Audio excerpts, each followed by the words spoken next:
Good morning, guys. Today we're gonna be doing lots and lots of cooking, so I hope you guys are ready. Don't forget to like and subscribe and share this video, and I hope it will help you guys.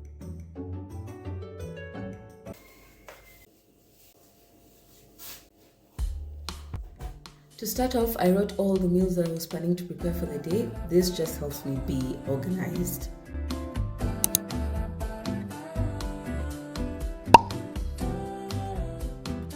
I started off with the pumpkin soup. So here I am prepping the pumpkin. Just because the pumpkin will take longer in the oven, I have decided to roast it rather than boil it because boiling just increases the water. So you want to remove the seeds and the pulp in a separate container. Remember, the seeds can be eaten, so you can just wash them away and roast them later. And then I'm gonna split it into nice pieces that are gonna fit on my tray, and you don't have to remove the skin. It's not really that important. You're gonna remove it once it's cooked. And I put on some oil and some salt just to season it. I'm also roasting a garlic for the soup, so you're just gonna cut the tip, add some oil and some salt, and you're gonna cover up with the foil and just throw it together with the pumpkin. I like my pumpkin burnt like this kidogo so that it caramelizes and just added a little bit more flavor. And then in a pot, now I'm gonna cook up some onions until they're translucent, and then we're gonna squeeze in that garlic because it's soft now when it's from the oven. You're gonna add your pumpkin in there. Remember, I peeled the pumpkin after it's from the oven, and you're just gonna cook that together. I like adding ginger to the soup, but I forgot to put whole ginger, so I just added powdered ginger, and then I'm gonna add some water. So I'm just gonna let it cook, and you can add cream, though it's optional. And after it's soft like this, I just put it in my food processor to blitz and puree it to a soup.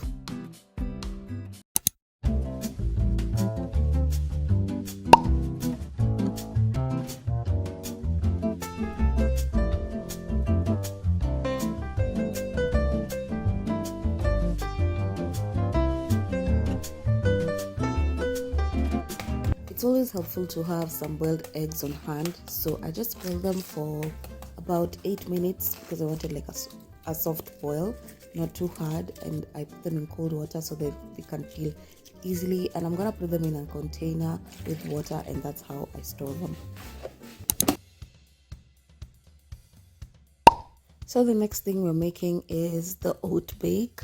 Basically, this can be had for breakfast, and I'm just using very simple ingredients. So my oats, baking powder, added some spices, cinnamon, and then I added cottage cheese for more protein, some banana, and milk.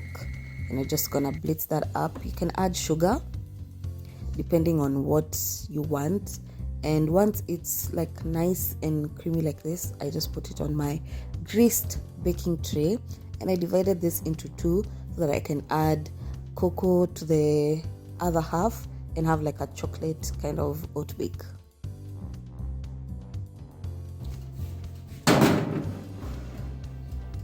You're gonna bake this for around 20 minutes in a 180-degree oven, or until a skewer comes out clean when you poke it. And then you're just gonna cut and divide it into the serving sizes that you would prefer.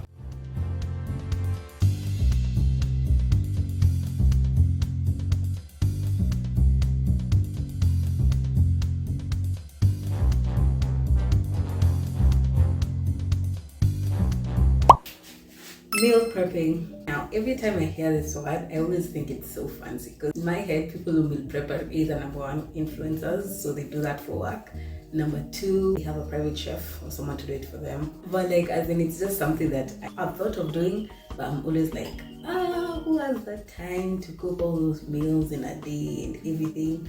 But with my need to eat more healthy and more consciously, I have decided that I'm gonna start. I am meal prepping for the whole week, or I don't know, some are gonna be freezer meals, so those might go farther than the week. So right now I've already gotten started. So I'm meal prepping for two because it's me and my elder sister. I already took down everything that I wanna make. It's a lot. I was actually very surprised that I'm really confident in myself that I'm gonna make all that, but I've already gotten started. Anyways, let me tell you why you need to meal prep. Number one, you're like me, you want to eat healthier, and that just takes away the question of what are we gonna eat. That's what usually makes me to snack or just eat things that are quicker and not necessarily healthy for me. Number 2, you're just time pressed. Number 3, you have like maybe a big family or something of the sort, and you need to like prepare many meals during the day, including snacks and everything. So meal prep is a good way to just have meals quicker and faster. Now I'm just prepping the sweet potato, and I'm gonna bake it in the oven because it's easier. And I'm gonna peel it and cut it into bite-sized pieces. So this sweet potato, I'm going to use it for a black bean stew, as well as for a breakfast kind of bite. Like how you would use potatoes for breakfast, I'm gonna use sweet potatoes instead. So I'm just gonna put oil and salt.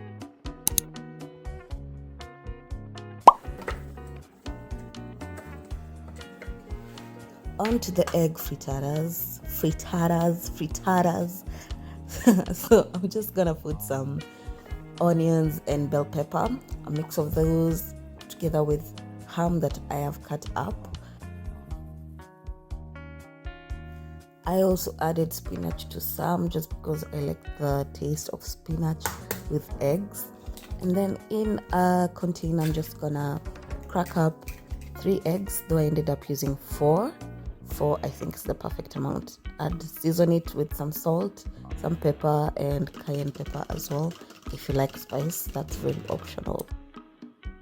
Now you're just gonna pour the eggs over the ingredients and make sure to mix to incorporate them well. And then you're just gonna bake it in the oven for around 15 minutes is enough. And you're gonna remove them and put them in a container where you're going to store them.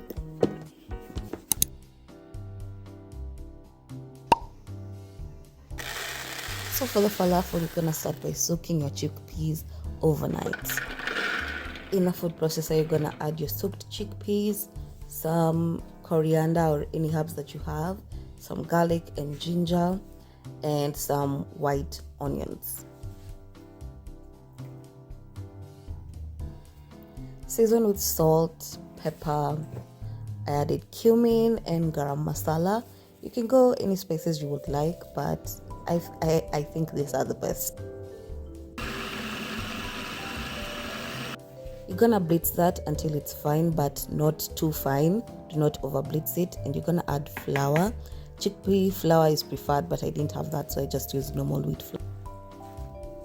When well mixed, you're gonna shape it into small size balls with the palm of your hand, and you're gonna fry that in some hot oil.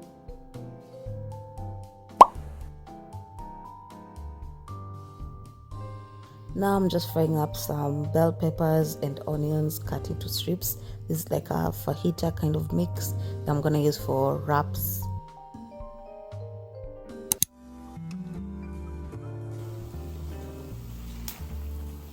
The easiest way to process soft mbogas like spinach and managos is through blanching them. Just reduces the labor of cutting them when they're whole. So you're just gonna put them in boiling hot water for like 5 minutes or until they're soft, but do not overcook, and then immediately into cold water. And now I am just squeezing all that water out, and as you can see, the spinach has significantly reduced. This just makes your work easy when it's time to chop them up. So I'm just cutting them up into smaller sized pieces.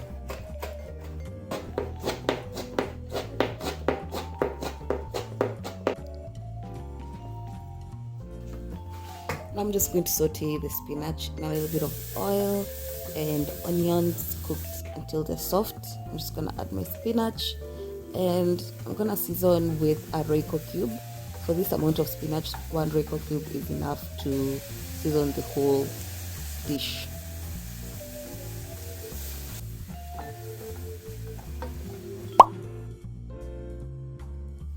On to my rice, I'm just gonna fry up some cumin. Then I added my ginger, garlic, and onions, and then my rice, and toast it up until it's nice and brown. Then I'm gonna add some water for a pillau-inspired rice. Here I am boiling some tomatoes for tomato sauce.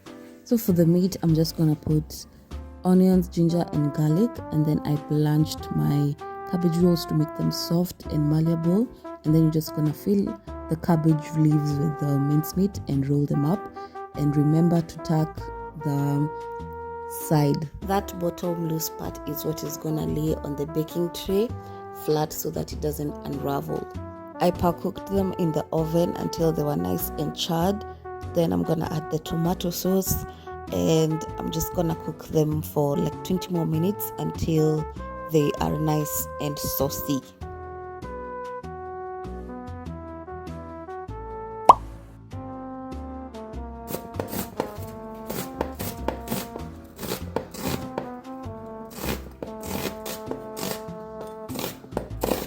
So I'm just julienning some red onions, cutting them into like nice strips and putting them in a container for the pickled onions. Now you're gonna add around half a cup of hot water to the onions and another half cup of white vinegar. Then you're gonna add some salt and some sugar to taste, and you're gonna stir that together and put them in the fridge and they'll be done.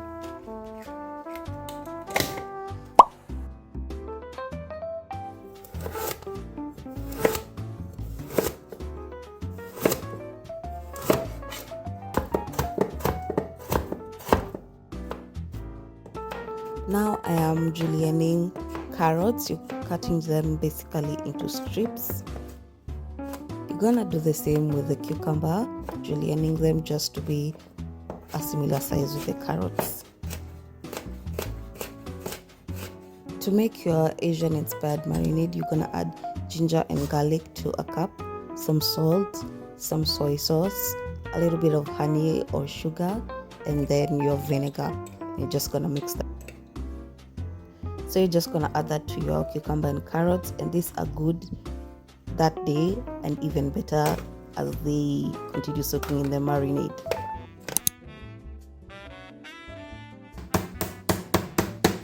So for one chicken breast, I butterflied it, or basically cut it in half, and I'm pounding it to make it flatter so that you can cook more evenly.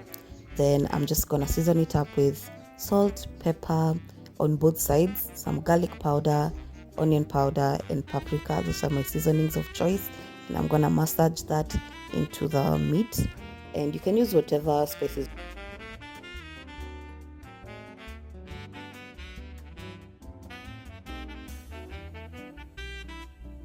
So for the other chicken breast, I just cut it into strips, and I'm gonna season it with the same spices I used, and I added a little bit of vinegar.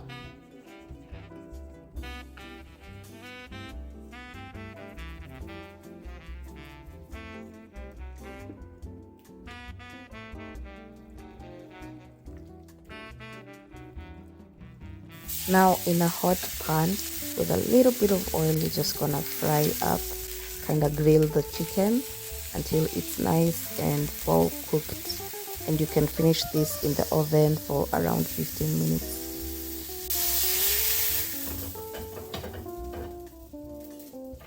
So for the strips, I'm also gonna cook them the same way as the flattened breasts.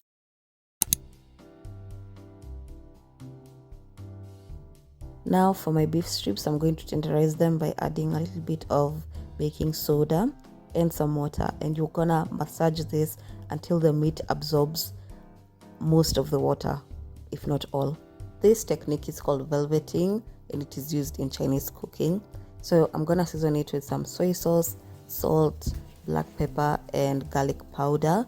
You can use whole garlic if you'd like, and you can add oyster sauce. I just didn't have that on hand.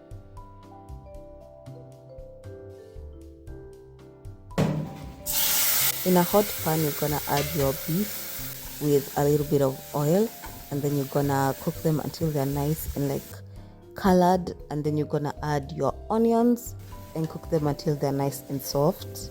Then you're gonna add your blanched broccoli. So I blanched my broccoli beforehand and cook them until they're soft and incorporated with the whole beef. So for the ukwaju sauce, these are deshelled like kwaju without the cover, and I boiled them for basically an hour, and the water I used as the juice.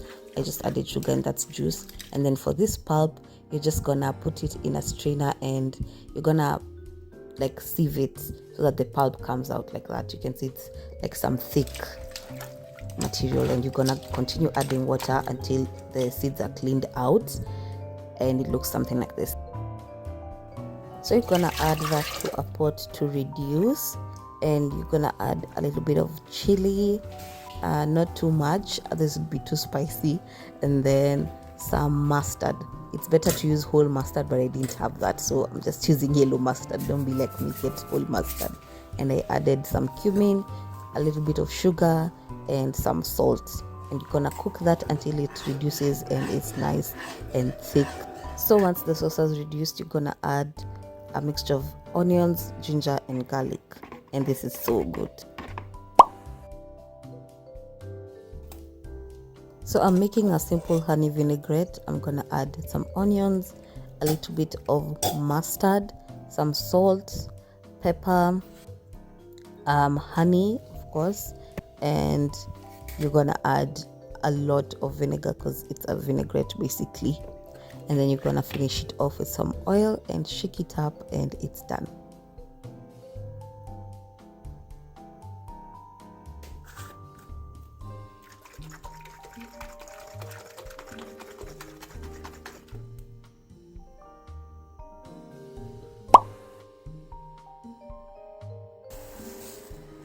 So lastly, I'm making this chia seed pudding that's good for breakfast. And you're gonna put around 3 tablespoons or 4 tablespoons of chia seeds, and I wanted this to be coconut flavored, so I added some desiccated coconut, some honey as sweetener, or you can use sugar, whatever you want. And then you're gonna add around a half cup of milk, and you're just gonna mix that together and leave it overnight to absorb and thicken.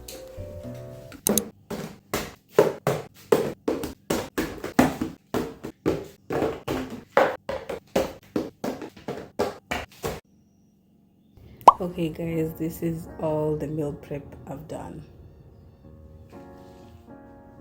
I'm gonna show you everything that I made. This is coconut chia seed pudding, pickled red onions for salads, and just some boiled chickpeas for salads as well. These ones I chose to freeze them so that they don't go bad before I finish them.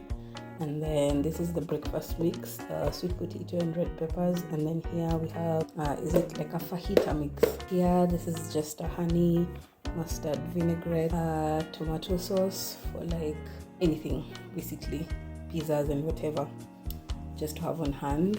And then guaju sauce, my favorite, some boiled egg. This is pumpkin soup. This is jahe, or the black bean and sweet potato stew. This is the chickpea curry. I had some yesterday actually.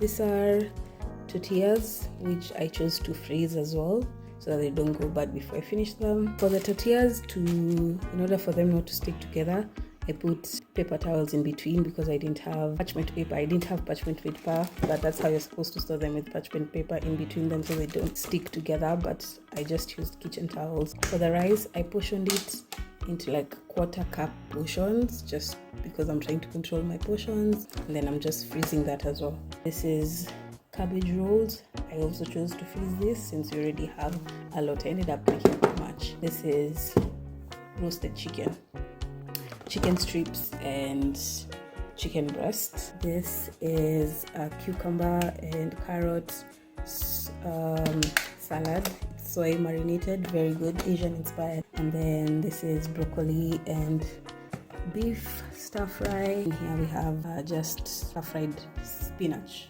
yani cooked with onions only. And then here we have the egg bites that I had for breakfast, the oat bake.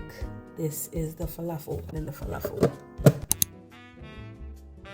So this is the first meal of the day. I'm having one of the egg bites. I had the breakfast mix with the sweet potato, bell peppers, and then I just added the tomato sauce basically. I put it on top just to make it tastier.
that's basically it. And I think I meal prepped enough for 2 weeks, which is even more than I needed. That's why it took like a whole day to make this.